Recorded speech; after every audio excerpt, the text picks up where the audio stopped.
The Battle of Dun Nechtain, or Battle of Nechtainsmere, was fought between the Picts, led by King Bride mac Billy, and the Northumbrians, led by King Ecg Frith on 20 May 685. The Northumbrian hegemony over northern Britain, won by Ecgfrith's predecessors, had begun to disintegrate.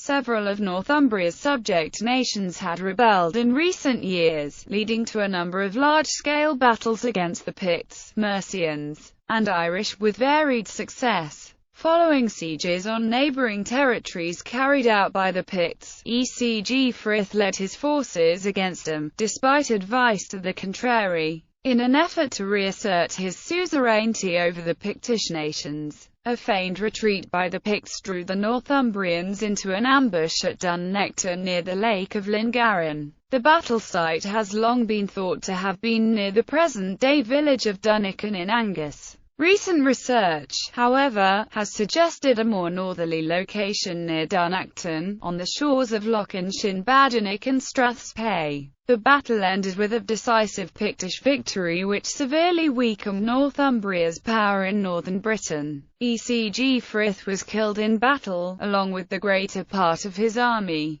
The Pictish victory marked their independence from Northumbria, who never regained their dominance in the north. Background: during the 7th century, the Northumbrians gradually extended their territory to the north. The Annals of Tigernach record a siege of Eton in 638, which has been interpreted as Northumbria's conquest of Dun Nechtain during the reign of Oswald, marking the annexation of Gododin territories to the south of the River Forth. To the north of the Forth, the Pictish nations consisted at this time of the Kingdom of Fortriu, to the north of the Mount, and a southern Pictish zone between there and the Forth. Evidence from the 8th century Anglo-Saxon historian Bede points to the Picts also being subjugated by the Northumbrians during Oswald's reign, and that this subjugation continued into the reign of his successor, Oswiu. Ecg Frith succeeded Oswiu as King of Northumbria in 670. Soon after, the Picts rose in rebellion against Northumbrian subjugation at the Battle of Two Rivers,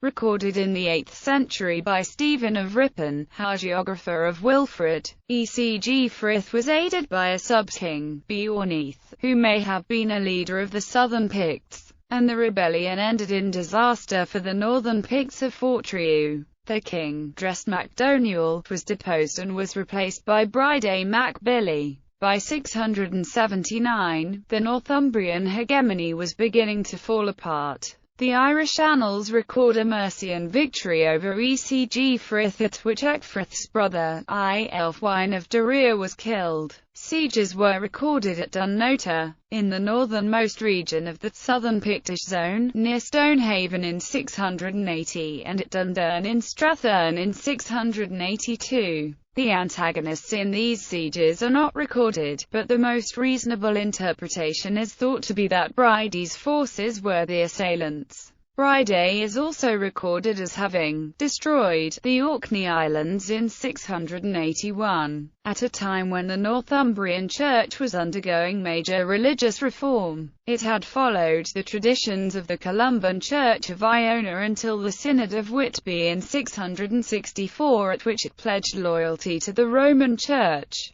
The Northumbrian diocese was divided and a number of new episcopal sees created. One of these was founded at Abercorn on the south coast of the Firth of Forth, and Trumwine was consecrated as Bishop of the Picts. Bride, who was enthusiastically involved with the Church of Iona, is unlikely to have viewed an encroachment of the Northumbrian-sponsored Roman Church favourably. The attacks on the southern Pictish zone at Dun Nechtain and Dundurn represented a major threat to Ecgfrith's suzerainty. Ecg Frith was contending with other challenges to his overlordship. In June 684, countering a Gaelic-Briton alliance, he sent his armies, led by Bertid, son of Beorneith, to Braga in Ireland. Ecgfrith's force decimated the local population and destroyed many churches, actions which are treated with scorn by Bede's account of the battle. While none of the historical sources explicitly state Ecgfrith's reason for attacking Fort Trew in 685,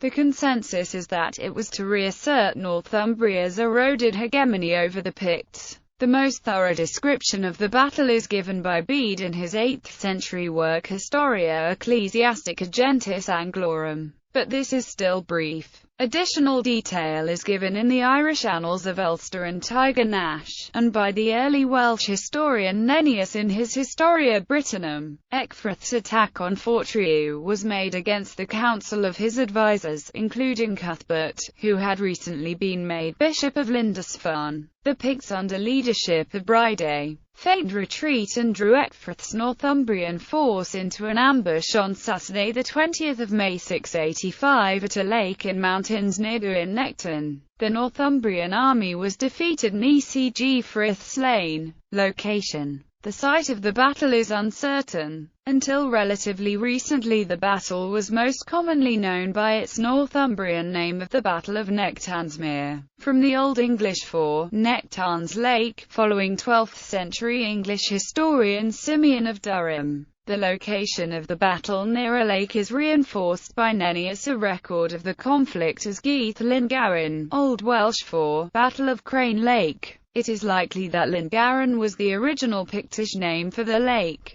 The most complete narrative of the battle itself is given by Bede, who nevertheless fails to inform us of the location other than his mention that it took place in Straits of Inaccessible Mountains.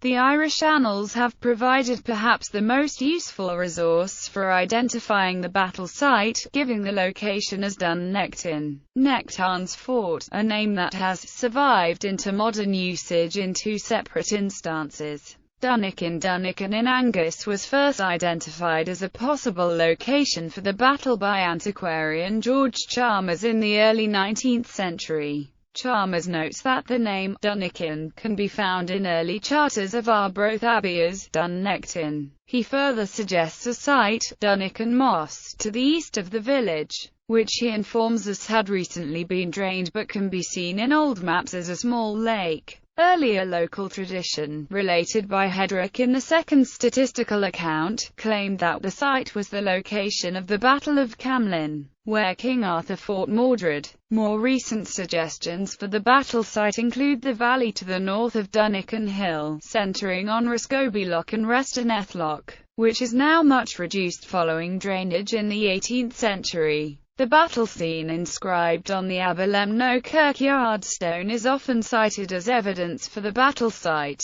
This interpretation was made based on the stone's proximity to Dun Nechtain, only 3 miles to the north, but while the short distance seems compelling, the stone is unlikely to be any earlier than mid-8th century, and the ornamentation of the stone, including the animal forms used and the style of weaponry depicted, suggests it may be as late as the mid-9th century. Prior to being linked with the Battle of Nechtansmere, the Aberlemno stone had been cited as evidence for the Battle of Barry, and there are a number of other possible interpretations for the carving. Dun Nechtain. In a recently published paper, historian Alex Wolff gives a number of reasons for doubting Dun Nechtain as the battle site, most notably the absence of inaccessible mountains in mid-Angus. He makes a case for an alternative site at Dun Nechtain in Badenoch, on the northwestern shore of Loch Inch, which shares Dun Nechtain's toponymical origin of Dun Nechtain. James Fraser of Edinburgh University suggests that, while it is too early to discount Dun Nechtain as a potential battle site,